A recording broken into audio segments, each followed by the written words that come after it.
Sí, sabemos que la situación en los recintos asistenciales de salud está bastante complicada. Son más de 7.000 casos los que se registran precisamente en nuestro país, en las distintas unidades que tienen distintas realidades también. Conocíamos un poco lo que pasaba en San Nicolás, de donde era uno de los fallecidos, donde habitualmente tienen 30 consultas, hoy día están llegando más de 270 y lamentablemente hay un familiar de estas 5 personas que también está grave en el hospital Herminda Martín de Chillán con complicaciones precisamente del COVID-19. Por eso es importante hablar sobre esta materia. Sin duda que sí, queremos conocer las realidades. Ahí hablábamos de la región del Biobío, ¿cierto? Sabemos y conocemos también lo que está sucediendo en el hospital regional, pero ¿qué hay del hospital Las Higueras en Talcahuano? Hoy nos acompaña la bioquímica Paz Macaya de la unidad de epidemiología precisamente del hospital Las Higueras para hablar de lo que está sucediendo con esta alza de virus respiratorios, particularmente la influenza. ¿Cómo está? Bienvenida. Hola, buenos días, con harto frío.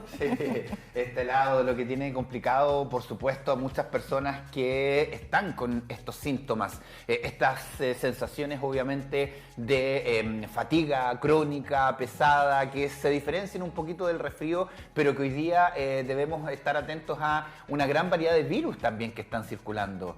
¿Cómo está la realidad hoy día? ¿Cómo está la realidad de los centros de salud, particularmente en Higuera? Mira, lo que está ocurriendo, en realidad lo que tiene de distinto de otros años es que se adelantó.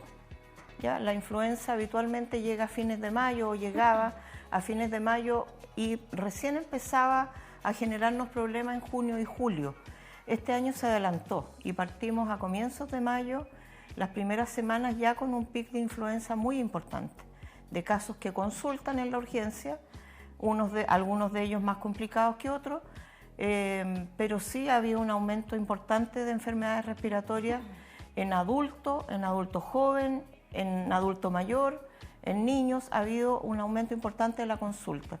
Lo único que hemos echado de menos este año todavía es la presencia del virus sincicial respiratorio, que no ha afectado, como afectó el año pasado. En esta época estábamos en lo mejor del virus sincicial, que afecta fundamentalmente a niños. Lo que no significa que no parezca.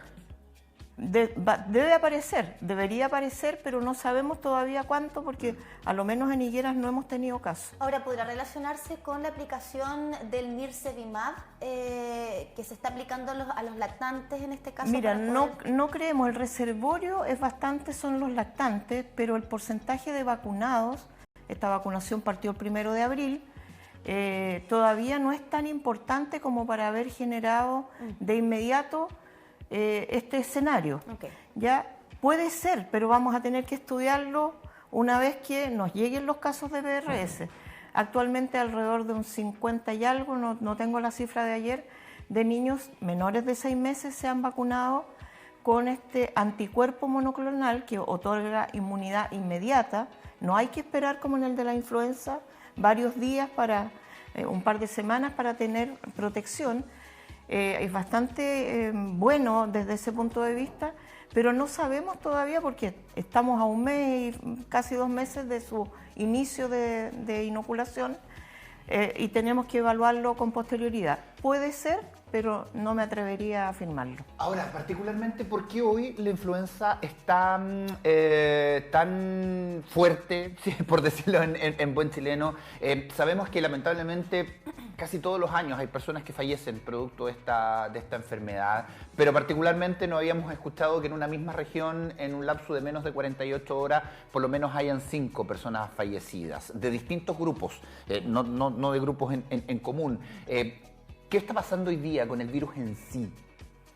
Mira, no es un virus distinto, es distinto el año pasado. Las influencias son varias cepas, igual que el COVID, no es uno solo. Acuérdense, aprendimos más con el COVID, sí. La Delta, la no sé cuánto, la Omicron y qué sé yo. Bueno, la influenza tiene 2 cepas que principalmente se turnan. Una es la H1N1, que es la que llamábamos la porcina, la que provocó un gran brote el año 2009. Y hay otra que se llama H3N2, que se va turnando y que hasta ahora había sido bastante menos, provoca cuadros menos graves. Este año ha provocado cuadros más graves, muy adelantados en tiempo, pero no es distinto de lo que nosotros vemos. Ahora, ¿por qué en Ñuble? Porque cuando aparece un caso tan mediático y tan grave y tan triste como el de la niña de 6 años que falleció, miramos más de cerca y ponemos foco y vemos más casos de lo mismo. No es que haya un aumento explosivo de la mortalidad. Lo que hicimos a raíz del caso de la niñita fue mirar más de cerca lo que estaba ocurriendo en otros espacios y efectivamente este año sí hemos visto, porque no sé si ustedes se fijaron en las edades de las personas, sí, muy variadas, que está afectando a gente joven. Ese es otro tema, doctora, porque claro, tenemos acá la pequeña Esperanza con 6 añitos, pero luego hay un joven de 15, una mujer de 21 años, una mujer de 55 años, que todavía no alcanza, está lejos de estar en el grupo de los adultos mayores, y un señor de 68. Pero claro, las 3 edades del medio, ¿no? 15, 21 y 55, sí llama la atención. Y creo que usted también comentaba en una nota que podemos revisar ahí en canal9.cl, que también le llamaba la atención, o es algo que ha alertado los jóvenes que están llegando a internarse, por ejemplo, incluso a necesitar ECMO. Sí, los casos más graves que nosotros hemos tenido en el Hospital Higuera, efectivamente son personas jóvenes que se complicaron y llegaron a requerir lo máximo que podemos ofrecer como tecnología de soporte, porque en estos casos más que nada es soporte vital y muy buena atención médica, muy buen control de todos los parámetros. Los 3 casos son personas jóvenes. No tenemos explicación porque en medio de la vorágine de casos, de consulta, la verdad es que uno estudia a posterior, claro, ¿ya? O va detrás de los casos mirando cosas o morbilidades o comorbilidades que te pudieran explicar la gravedad del cuadro. Porque para nosotros una persona joven, delgada, que no tiene enfermedades de base, ¿por qué llegó a ese grado de...? Bueno, en los casos que tuvimos en Higueras es porque se produjo una asociación entre la influenza y bacterias, ¿ya? Que nosotros habitualmente tenemos en nuestro aparato respiratorio, que se aprovechan del daño que provoca el virus en la mucosa para instalarse y generar un poco más de daño y instalar, digamos, un cuadro más grave. Ahora, tenemos de estos 5 fallecidos lamentablemente en la región de Ñuble, una, que es la niña la que estaba solamente vacunada. O sea, tenemos 4 personas de los 5 fallecidos que no estaban vacunados. Sabemos que las vacunas salvan vidas, sabemos que obviamente hay toda una campaña para que el grupo etario se vacune, pero también aquí hay un grupo etario que falleció que no está dentro de la campaña. ¿Qué invitación podemos hacer hoy día también a las personas? Nosotros lo hemos dicho, hemos invitado, hay unas que se venden en las farmacias, hay operativos hoy día que se están haciendo gratuitos para todo, están también las empresas que lo hacen. La importancia de la vacuna en estos momentos, sobre todo en estos grupos. Mira, efectivamente lo que tú señalas, el Estado de Chile hace muchos años, independiente del gobierno, ha instalado la vacunación antiinfluenza como una política de gobierno que se inicia todos los años en marzo con una campaña de vacunación y todo. Lo lamentable es que incluso en aquellos grupos que llamamos de riesgo, que este año el Ministerio de Salud bajó incluso la edad del adulto mayor a 60 años, hasta el año pasado era de mayores de 65, este año es desde 60, más los menores de 10 años, porque se vacuna a todos los niños entre 6 meses y quinto básico, que pueden tener 10 o 11 años. Todos ellos tienen derecho, las embarazadas, los enfermos crónicos de cualquier patología. Entonces, el grupo a vacunar, el grupo objetivo de esta vacunación es bastante grande. Yo escuchaba a la subsecretaria de Salud ayer, son alrededor de 11 millones de personas, considerando que Chile tiene 17. La verdad es que los que quedan sin vacuna son los menos.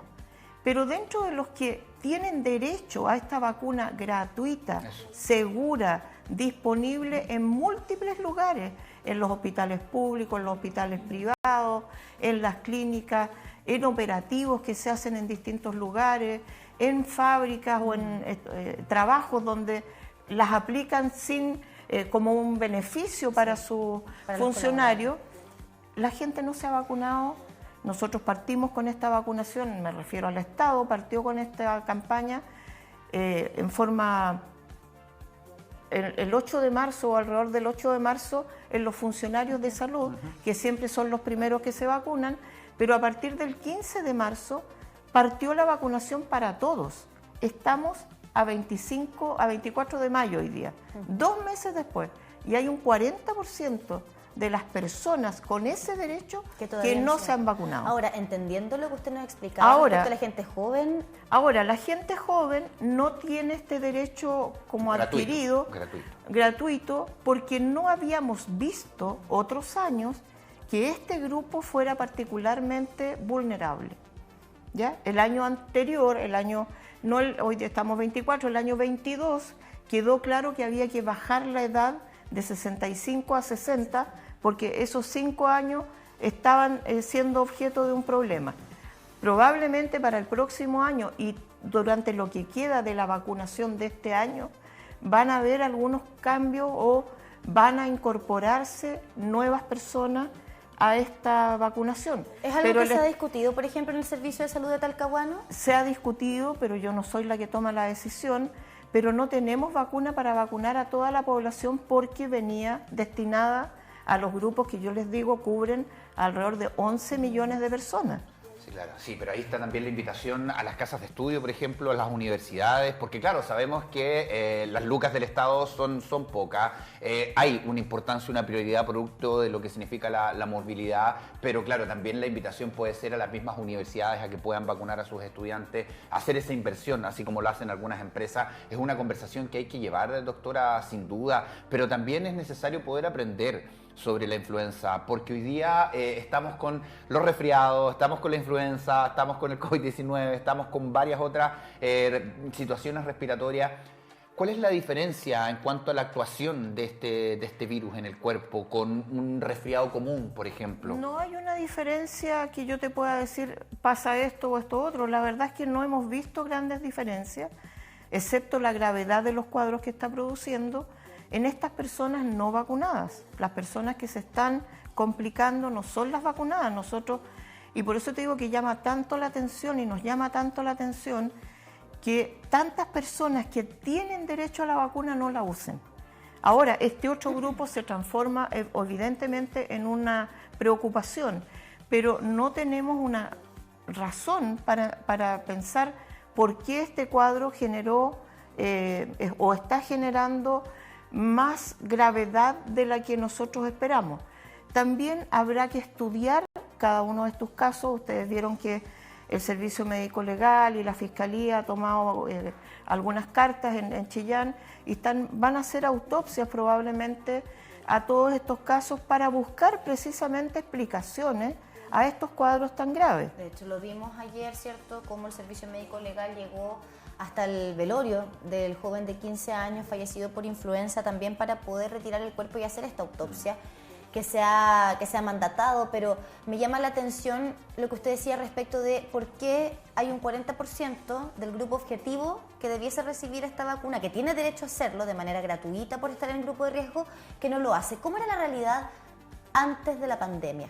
Porque también esto es algo que quizás podríamos evaluar en algún momento, pero da la sensación de que post pandemia todo el movimiento de no me quiero vacunar, prefiero no hacerlo, aumentó un poco. Sí, ¿Cómo era la realidad antes? Mira, hay una gran preocupación con eso porque efectivamente las redes sociales se han prestado para muchas cosas, pero en lo que a salud se refiere a expandir el discurso antivacuna o atribuirle a las vacunas daños, desde cosas tan insólitas como que nos iban a poner un chip o que iban a hacernos seguimiento desde alguna galaxia que yo no conozco, hasta que causa muertes.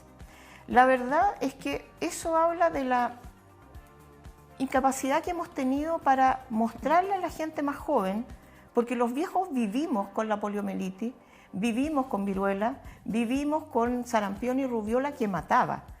La vacunación en Chile ha sido extraordinariamente exitosa y nosotros podemos ufanarnos a nivel mundial de no tener estas enfermedades presentes en nuestro país.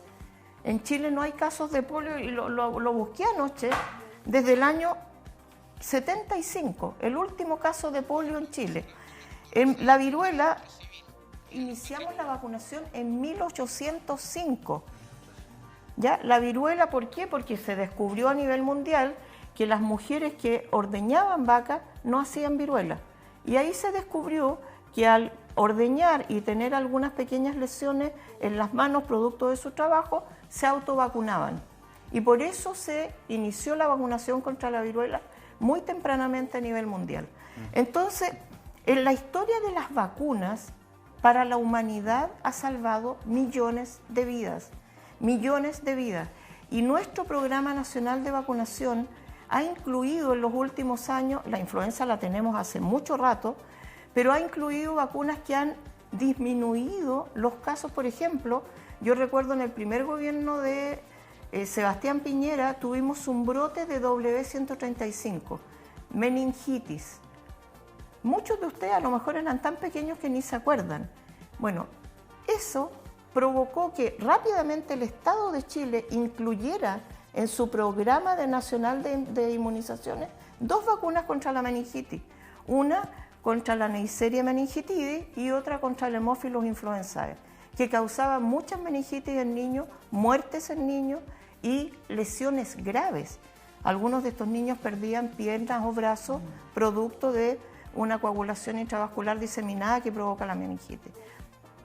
Todas las vacunas que pone el Estado de Chile a través de este programa de inmunizaciones, incluso la más reciente que se incorporó es la del virus papiloma, que inicial para prevenir el cáncer cérvico-uterino, inicialmente se le puso solo a las niñitas, hoy día se le está poniendo también a los niños, porque afecta a ambos. Eso vamos a evaluarlo en 20 años más, cuántos cánceres cérvico-uterinos o de pene en el hombre hemos disminuido, y están apareciendo cánceres en garganta también, en boca, provocados por el virus papiloma. Por lo tanto, nuestro programa de inmunización es tremendamente fuerte, pero además de poner vacuna, porque nosotros, y eso la gente debiera tener fe en lo que hacemos desde el mundo de la salud, con la tecnología, con la innovación, no solo ponemos la vacuna, vigilamos que no hayan casos que hagan reacciones adversas. Igual que en los medicamentos, uno puede esperar que un porcentaje mínimo de personas haga un efecto adverso. Eso es vigilado a través de una plataforma. Ese niño o persona que se vacuna, si hace un efecto adverso, que es muy, muy infrecuente, se vigila, se asiste, se le hacen pruebas. Ese caso no queda abandonado. Por lo tanto, cuando uno ve en redes sociales la cantidad de muertes que dicen que se asocian a las vacunas, uno dice, bueno, ¿cuáles son esos muertos? Porque la verdad es que hoy hay un registro muy potente que se llama Registro Nacional de Inmunizaciones. Cada vez que a uno le ponen una vacuna queda en ese registro, y si hago una reacción adversa me siguen en el mismo programa, con médicos, con inmunólogos, con personas que determinan qué fue lo que causó aquello. Para los que tuvieron COVID o se vacunaron de COVID, recuerden que a uno le mandaban hasta un correo. Sí, ¿Cómo ha estado? ¿Cómo se ha sentido? ¿Tuvo alguna...? Eso, imagínense, con la cantidad de vacunas de COVID que pusimos, hubo la capacidad de recoger los casos en que pudieran haber habido efectos adversos. Y sí los hubieron, pero en una cantidad mínima y no produjeron muertes. Por eso es importante poder conversar con usted, Paz Macaya, unidad epidemiológica del Hospital Higueras, para hablarnos sobre la importancia de la vacunación, para hablarnos sobre lo que significa esta influenza, a invitar a las personas a vacunarse, hacer una inversión también. Bordea, lo hablábamos, cerca de los 10.000 pesos, inoculada incluso en algunas farmacias, para que obviamente prevengamos muertes que no queremos obviamente que se sigan aumentando en Chile. Gracias por estar acá. Sí, y todo lo que se investigó o se va a investigar en torno a lo que está ocurriendo probablemente va a generar políticas diferentes para el próximo año si es pertinente. Entonces, por favor, no le tengan miedo a la vacuna. Las vacunas son seguras, han salvado vidas por años, por siglos. Si piensan en la viruela, se salvó gente, y para los que vivimos más antiguos, hemos salvado millones de vidas gracias a las vacunas. Al COVID no le ganamos la batalla, se la ganamos con la vacuna. La vacuna produjo el quiebre en la cantidad de muertos que teníamos por COVID. Entonces, no le tengamos miedo, no le creamos a personas que no tienen formación y que solo venden miedo. Asustan, pero no entregan antecedentes que prueben que lo que están diciendo es cierto y que nos muestren las listas de supuestos muertos que provocaron las vacunas. Por eso agradecemos estas conversaciones con las voces que debemos escuchar. Muchísimas gracias, por supuesto, por acompañarnos. Y esta conversación va a quedar en canal9.cl también para que ustedes la compartan, la difundan, porque es importante llegar a mucha más gente con este mensaje de lucha. Sí, y un mensaje que